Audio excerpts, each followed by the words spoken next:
Good afternoon everyone! For today's video ay magluluto po ako ng pansit bato. Dahil nga po ako ay nagsahod na, so papakainin ko po ng masarap ang aking pamilya. Paborito po nila yan, pansit, kaya yung naisipan kong lutuin. Kahit liit lang po yung aking nakuha, ay malaking tulong na rin po yan sa aking pamilya. At bibili nga rin po ako ng bigas para hindi na bumibili si mama ng kilo-kilo sa tindahan. Kahit na nasa bahay nga lang po ako, ay nagtsatsaga po akong mag-vlogging. Kasi malaking tulong din po, kahit maliit lang ay naiipon po yung sahod. Ayan, bumili po ako ng 1 kilong pansit at merienda namin ngayong hapon. Mga saka pala nito ay ilalagay ko na lang dyan sa description box. Ayan. Karning baboy nga lang po yung halo niyan.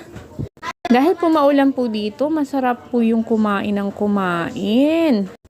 Wala po palang pasok yung mga bata kasi suspension po yung classes dahil sa Shoreline. So dito lang po sila lahat, yung mga bata dito sa bahay namin. Kaya naisipan ko nga pong magluto ng mainit-init na pansit. Gusto ko po nito ay maraming sabaw. Kasi nga po pag hindi na siya mainit ay nawawala rin po yung sabaw niya. Kaya mas masarap kainin pag mainit pa. Ayan na nga po at magigisa na po ako ng bawang sibuyas. At isasabay ko na rin po dyan yung taba ng baboy para lumambot po yung karning baboy. Ayan na nga po, talaga naman na napakabango kapag nagigisa ka ng bawang sibuyas. Ang sarap amoy-amoyin. Ayan na nga po at ilalagay ko na nga po yung taba ng baboy. Ay may kunti rin palang laman ng baboy yan. Ayan na po yung halo ko at carrots at repulyo. Simpleng luto nga lang po ito at napakadaling gawin. At ang mga Bicolano ay talaga namang masarap talaga yan. Pagpansit bato ang usapan. Dito lang po pala yan sa Bicol na bibili. Ewan ko nga po kung meron dyan sa Manila kasi bihira po yan dyan sa Manila. Dito lang po yan sa Bicol na bibili yung pansit bato. Yun yung alam ko. Napakasarap naman talaga yung pansit lalo na mainit-init pa at may partner na tinapay, ganyan. Nagluto rin pala ako ng kamote, pero pinapalamig ko pa. Dapat yan yung partner dyan. Ayan, at nilagay ko na nga po yung tubig. 3 takal nga po ng tubig ang nilagay ko sa kawali, kasi mas gusto ko yung maraming sabaw. Nilagay ko na rin po siya ng magic sarap, ng bitchin, paminta, at oyster sauce. At nilagyan ko na rin po ng patis. Nilagyan ko po siya ng asin at toyo. Maya-maya ay ilalagay natin yung pansit pag okay na yung rekado niya lahat, yung mga pampalasa niya. Yan lang po natin kumulo yung tubig, yung ginisa natin. Pag kumulo na po yung sabaw niya ay maya-maya ay ilalagay ko na po yung pansit bato. Ayan, habang pinapakulo ko nga po yung sabaw ay nilagyan ko po siya ng 4 cubes. At lalagyan ko rin po siya ng paminta dyan. Nalo ko na nga po lahat ng mga sangkap niyan at papakuluin ko ng papakuluin. At kwentuhan muna tayo. Ayan.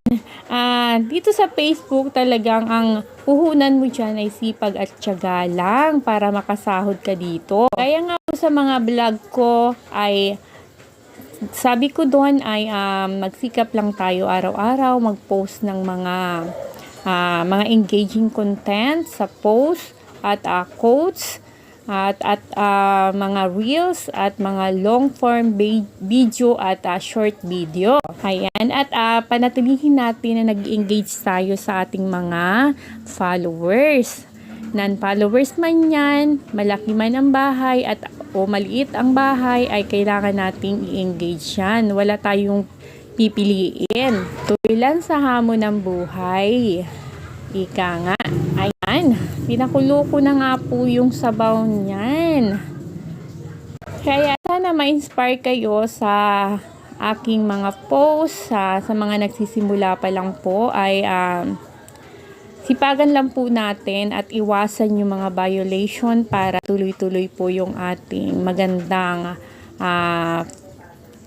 profile o page natin. Panatilihin nating malinis yan. At lahat lahat ng ating mga i-upload ay mga original content lamang. Ay natin i-check pala yung ating mga profile para palaging malinis po. Ayan. Grabe yan daldal ko. Ayan, nilagay ko na nga po yung pansit. Bato. Ayan, tinikmat ko nga at nilagyan ko pa siya dyan ng toyo pa at patis. At asin na rin kasi hindi ko pa siya malasahan masyado kung okay na yung lasa niya. Ayan, okay na nga po yung lasa niya at hinalo-halo ko na nga po siya at para maluto yung pansit. Kahit nga po maliit nga lang po yung sinasahod ay lumalaki rin po yan.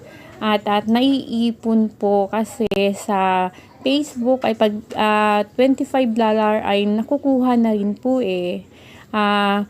Napakaswerte yung mga big content creator na lalaki ng sahod. Hindi ko nga ay darating din tayo dyan at tiyaga lang sa pag-upload araw-araw. Ilagay ko na nga din po yung repolyo at malapit na po siyang maluto at pinakulo ko nga po siyang pinakulo hanggang lumambot na rin po yung pansit niya at yung repolyo. Yan talaga namang napakasarap na at nagkaabang na nga po dyan yung panganay ko. At naka-ready na rin po yung partner niyang tinapay na may palaman. Ayan. At luto na po siya. At maya-maya isi-serve ko na rin po at bibigyan ko yung aking kapatid. Bibigyan ko rin po yung aking mabait na kapitbahay. Na talaga naman ay pag meron sila ay binibigyan kami kaya at binibigyan ko rin siya. Meron lang po kami. Ganyan yung kapitbahay, nagbibigayan. Ayan, talaga naman napakasarap ng merienda namin ngayon at ang partner niya yung nilupak na kamote. At yun at pinapalamig ko sa rep para matigas po siya at hihiwa-hiwain ko po. Hindi sila tinapay dito at iba-iba yung palaman nila. Depende sa kung anong gusto nila. Salamat po sa panonood.